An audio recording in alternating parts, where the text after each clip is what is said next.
दोस्तों, दुनिया में दो प्रकार के लोग होते हैं। एक होता है नास्तिक, जो ईश्वर पर विश्वास नहीं रखता, और दूसरा होता है आस्तिक, जो हर समस्या या हर सुख दुख में ईश्वर का ध्यान रखता है। और आज की इस खास वीडियो में हम आपको एक ऐसे नास्तिक की कहानी सुनाने जा रहे हैं जो कलयुग का सबसे बड़ा आस्तिक बना। हरिराम एक मेडिकल स्टोर का मालिक था। सारी दवाइयों की उसे अच्छे से जानकारी थी। 10 साल का अनुभव होने के कारण उसे अच्छी तरह से पता था कि कौन सी दवाई कहाँ रखी है। वह इस व्यवसाय को बड़ी सावधानी और बहुत ही निष्ठा से करता था। दिन भर उसकी दुकान में भीड़ लगी रहती थी। वह ग्राहकों को वांछित दवाइयों को सावधानी और समझदारी से देता था, परंतु उसे भगवान पर कोई भी भरोसा नहीं था। वह एक नास्तिक था। उसका मानना था कि प्राणी मात्र की सेवा करना ही सबसे बड़ी पूजा है, और वह जरूरतमंद लोगों को दवा निःशुल्क भी दिया करता था। और समय मिलने पर वह मनोरंजन हेतु दोस्तों के संग दुकान में लूडो भी खेलता था। एक दिन अचानक बारिश होने लगी। बारिश की वजह से दुकान में भी कोई नहीं आ रहा था। बस फिर क्या, दोस्तों को उसने बुला लिया और सब दोस्त मिलकर लूडो खेलने लगे। तभी एक छोटा लड़का उसकी दुकान में दवाई लेने के लिए पर्चा लेकर आया। उसका पूरा शरीर भीगा हुआ था। हरिराम लूडो खेलने में इतना मशगूल था कि बारिश में आए हुए उस लड़के पर उसकी नजर पड़ी ही नहीं। ठंड से ठिठुरते हुए उस बच्चे ने दवाई का पर्चा बढ़ाते हुए कहा, साहब जी, मुझे ये दवाइयाँ चाहिए। मेरी माँ बहुत बीमार है, उनको बचा लीजिए। बाहर और सब दुकानें बारिश की वजह से बंद हो रखी हैं। आपकी दुकान को देखकर मुझे विश्वास हो गया कि अब मेरी माँ बच सकती है। कृपया करके मुझे ये दवाइयाँ दे दीजिए। उस लड़के की पुकार सुनकर लूडो खेलते खेलते ही हरिराम ने दवाई के उस पर्ची को हाथ में लिया और दवाई देने के लिए उठा। लूडो के खेल में व्यवधान के कारण अनमने से दवाई देने के लिए उठा ही था कि बिजली चली गई। अपने अनुभव से अंधेरे में ही दवाई की शीशी को झट से निकालकर उसने लड़के को दे दिया। दवा के पैसे देकर लड़का खुशी खुशी दवाई की शीशी लेकर चला गया। अंधेरा होने के कारण खेल बंद हो गया और दोस्त भी चले गए। अब वह दुकान को जल्दी बंद करने की सोच रहा था, तभी लाइट आ गई। वह यह देखकर दंग रह गया कि उसने जो दवाई समझकर उस लड़के को दी थी, वह चूहे मारने वाली जहरीली दवा की शीशी थी, जिसे उसके किसी ग्राहक ने थोड़ी ही देर पहले उसे लौटाया था।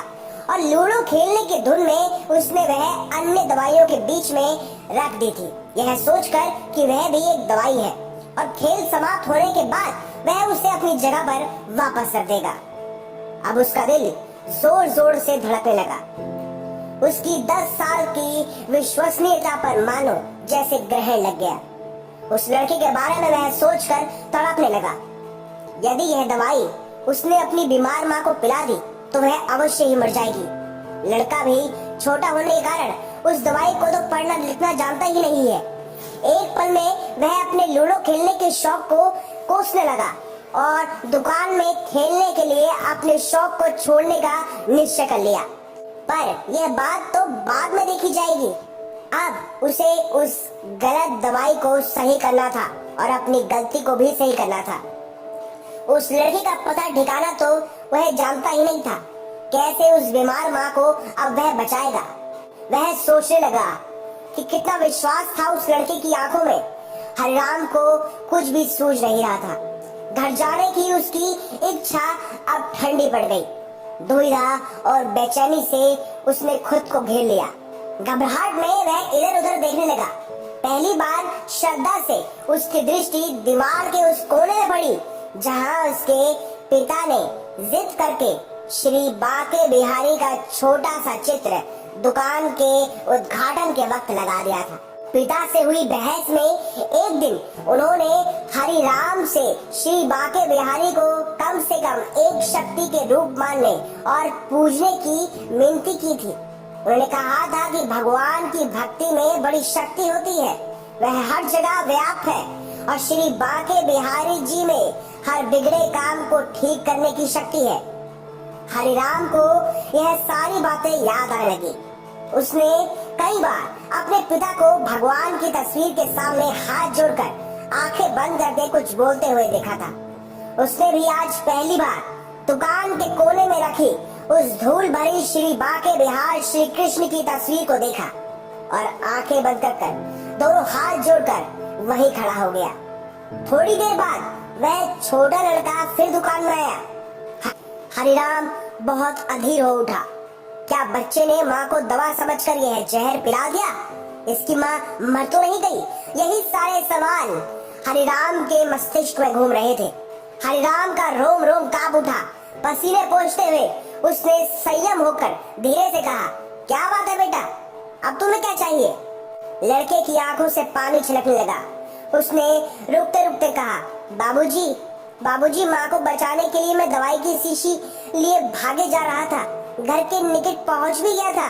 बारिश की वजह से आंगन में पानी भरा हुआ था और मैं फिसल गया। दवाई की शीशी गिरकर टूट गई। क्या आप मुझे दवाई की दूसरी शीशी दे सकते हैं बाबूजी? हरिराम हक्का बक्का रह गया। क्या यह सच में श्री बाके बिहारी जी का चमत्कार है? हरिराम बोला, हाँ हाँ, क्यों नहीं। पर हरिराम ने बिल्कुल सही दवाई देते हुए चैन की सांस ली। ऐसे में बच्चे ने कहा कि पर मेरे पास पैसे नहीं है।